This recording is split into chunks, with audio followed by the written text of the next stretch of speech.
നിങ്ങളുടെ ഇഷ്ട പരമ്പരകൾ എക്സ്ക്ലൂസീവായി സൺ നെക്സ്റ്റ് ആപ്പിലൂടെ തികച്ചും ഫ്രീ ആയി ഇപ്പോഴേ ആപ്പ് ഡൗൺലോഡ് ചെയ്യൂ. അതെ, ഈ അനിയനോട് ഈ നിൽക്കുന്ന ഏട്ടൻ എത്രത്തോളം സ്നേഹമുണ്ടെന്ന് എനിക്ക് നന്നായിട്ട് അറിയാം. പക്ഷേ പ്രണവിനെ ശത്രുക്കളോട് പെരുമാറുന്നത് പോലെ പെരുമാറാൻ പഠിപ്പിച്ചത് ആന്റിയാണ്.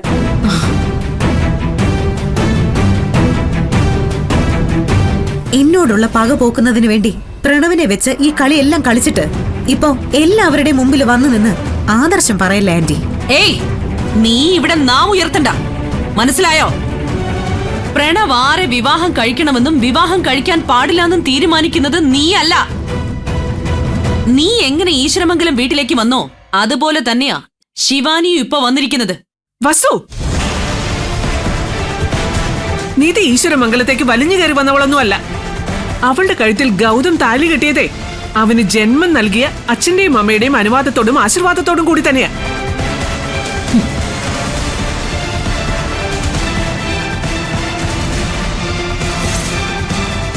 പക്ഷേ ഇങ്ങനെയാണോ?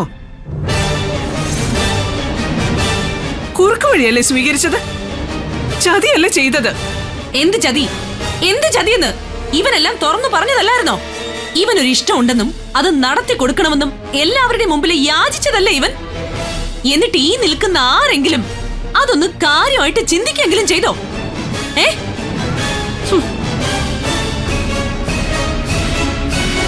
അങ്ങനെയാകുമ്പോ പിന്നെ കുറുക്കു വഴി സ്വീകരിക്കുകയല്ലാതെ ഇവൻ എന്ത് ചെയ്യണമായിരുന്നു?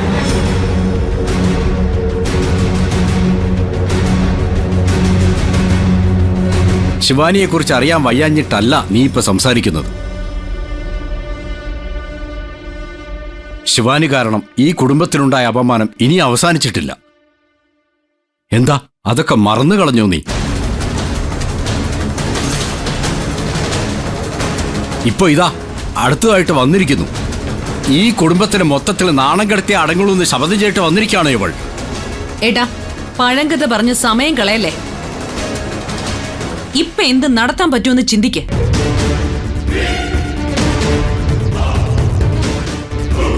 നിങ്ങൾക്കൊക്കെ മനസംതൃപ്തി കിട്ടുമോ എന്നുള്ളതല്ല ഇവിടുത്തെ പ്രശ്നം.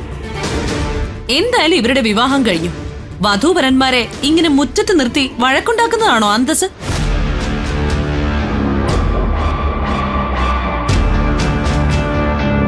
ആദ്യം ആരതി ഒഴിഞ്ഞ് ഗൃഹപ്രവേശ ചടങ്ങ് നടത്താനുള്ള വഴി ആലോചിക്ക്.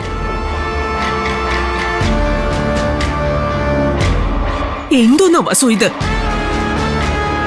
ഇവിടെ എല്ലാവരും ഇവളെ വീടിനകത്തേക്ക് കയറ്റാൻ പോലും പാടില്ല എന്ന് പറയുമ്പോ ആരത്തെ ഒഴിയുന്ന കാര്യത്തെക്കുറിച്ചാണ് നീ സംസാരിക്കുന്നത്?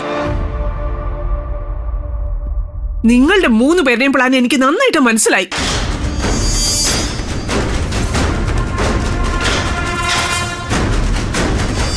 താലിയും കെട്ടി കഴുത്തി പൂമാലയിട്ട് വന്ന് വീടിന് മുന്നിൽ വന്ന് നിന്നാ ഞാൻ ക്ഷമിച്ച് നിങ്ങളെ വീടിനകത്തേക്ക് ആനയിച്ച് കയറ്റുമെന്നാണ് വിചാരിച്ചത്. നടക്കില്ല, ഒരു കാരണവശാലും നടക്കില്ല. ഇറങ്ങി പോകാൻ നോക്ക്.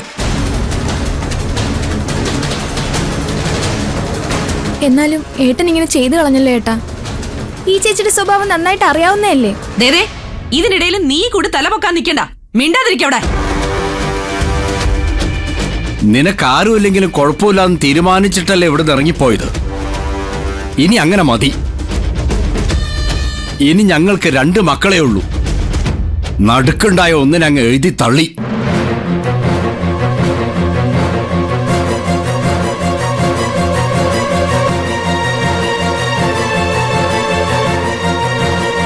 ഒരു കാര്യം മുഖത്തു നോക്കി ഞാനങ്ങ് പറഞ്ഞേക്കാം.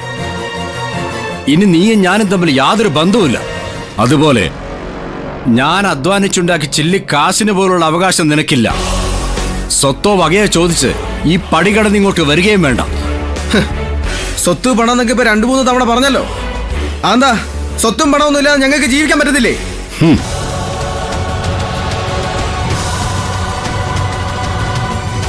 മാന്യമായിട്ടുള്ള വിദ്യാഭ്യാസം എനിക്കുണ്ട്. എന്ത് ജോലി ചെയ്തിട്ടാണെങ്കിലും ഞാൻ ഇവിടെ പോറ്റിയിരിക്കും.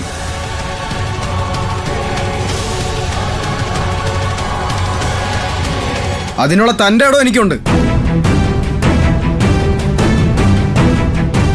ഇവനിത് കംപ്ലീറ്റ് കൊളാക്കുന്ന ലക്ഷണമാണല്ലോ. സ്വത്തും പണമൊന്നും ഇല്ലാതെ നിന്റെ മുന്നിൽ കഴുത്ത് നീട്ടി തരേണ്ട എന്താവശ്യം എനിക്കുള്ളത്? ഞങ്ങൾക്കേ സ്നേഹമോ വലുത്, ഞങ്ങൾക്കിടയിലെ വിശ്വാസമോ വലുത്. ആരുടെയും ഒരു നയ പൈസ ഞങ്ങൾക്ക് വേണ്ട, ഒരു തുണ്ട് ഭൂമി വരെ ഞങ്ങൾക്ക് വേണ്ട.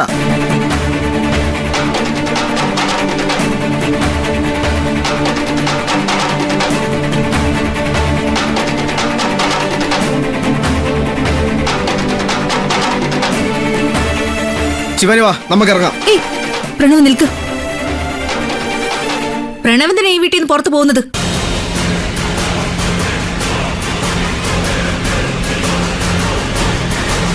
ഗൗതമന് ഈ വീട്ടിൽ എന്തൊക്കെ അവകാശം ഉണ്ടോ അതേ അവകാശം പ്രണവിനും ഉണ്ട്. ഒന്നും തരില്ല എന്ന് പറഞ്ഞാലുടൻ ഇറങ്ങിയങ്ങ് പോവേണ്ട ആവശ്യമൊന്നുമില്ല.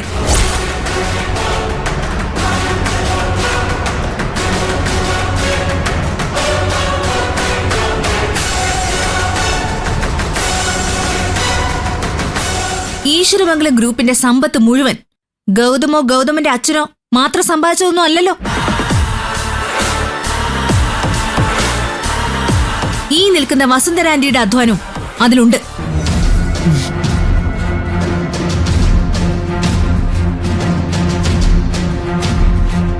കാര്യങ്ങളൊക്കെ എനിക്കും അറിയാം. ഈശ്വരമംഗലം ഗ്രൂപ്പ് ഈ നിലയിൽ എത്തിയിട്ടുണ്ടെങ്കിൽ അതിന്റെ നട്ടലെന്ന് പറയുന്നത് വസുന്ധരാന്റിയാ.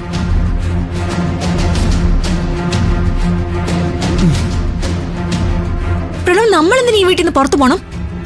ഇവിടെ ജീവിക്കാനുള്ള എല്ലാ അർഹതയും അവകാശവും നമുക്കും ഉണ്ട്.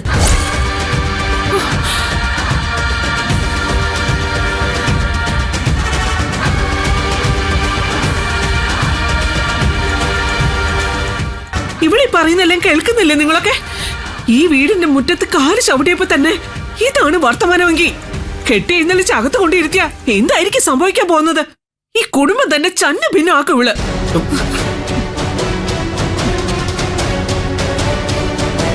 മര്യാദയ്ക്ക് ഇറങ്ങി പൊക്കോണം ഇവിടുന്ന്. ഇവരെങ്ങും പോകാൻ പോകുന്നില്ല.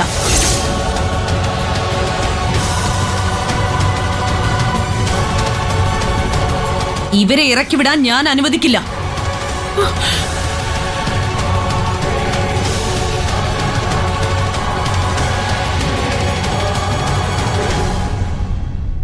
എനിക്ക് ഗൗതമിനെ പോലെ തന്നെയാണ് പ്രണവും. അവന്റെ ആഗ്രഹം ഞാൻ സാധിച്ചു കൊടുത്തു. അതൊരു വലിയ തെറ്റാണെന്നൊന്നും എനിക്ക് തോന്നുന്നില്ല.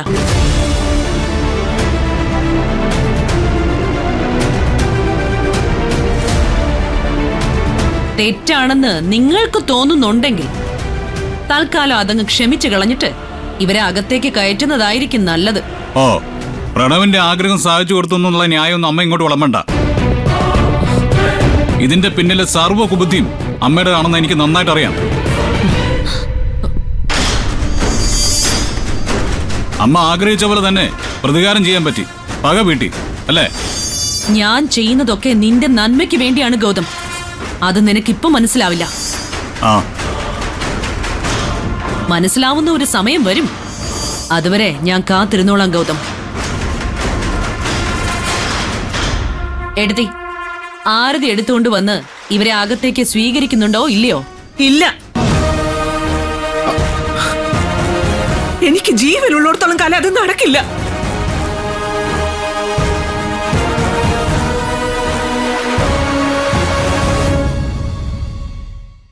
ആ, അങ്ങനെയാണെങ്കിൽ ഈ ചടങ്ങിൽ നിന്ന് ഏട്ടത്തി അങ്ങ് ഒഴിവാക്കിയേക്കാം. അതിന് പറ്റിയ ഒരാൾ ദേ ഇവിടെ നിൽക്കല്ലേ, മൂത്ത മരുമകൾ നിധി. ആരതി എടുത്തുകൊണ്ടുവന്ന് ഒഴിഞ്ഞ് ഇവരെ അകത്തേക്ക് ആനയിച്ചോളൂ. ഇവിടെ ആരും ആരതി എടുക്കുന്നില്ല, ഒരു കുന്തം എടുക്കുന്നില്ല. നടക്കില്ല എടുക്കില്ല എന്നൊക്കെ ഏട്ടത്തി പറയും. പക്ഷേ നിധിക്ക് അങ്ങനെ പറയാൻ പറ്റില്ല.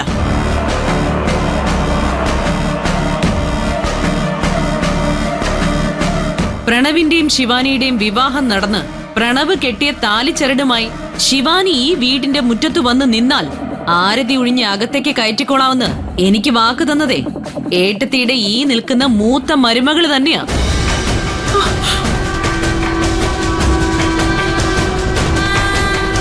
എന്താ നിധി, എന്റെ ഈ മുഖത്ത് നോക്കി നടത്തിയ വെല്ലുവിളികളൊക്കെ മറന്നുപോയോ? ഒന്ന് ആലോചിച്ചു നോക്ക്. ഈശ്വരമംഗലം വീട്ടിന്റെ മരുമകളായി നാളെ ശിവാനി ഈ വീട്ടിലേക്ക് കയറി വരും. ഞാനും ഗൗതവും ജീവനോടെ ഉണ്ടെങ്കിൽ ആ വിവാഹം നടക്കില്ല. പ്രണവിന്റെയും ശിവാനിയുടെയും വിവാഹം നടന്നാൽ നീ വേണം ശിവാനിയെ ആരതി ഒഴിഞ്ഞ് ഈ വീട്ടിലേക്ക് കയറ്റാൻ. എന്താ ഈ വെല്ലുവിളി ഏറ്റെടുക്കാൻ നീ തയ്യാറാണോ? ആ വെല്ലുവിളി ഞാൻ ഏറ്റെടുക്കുന്നു.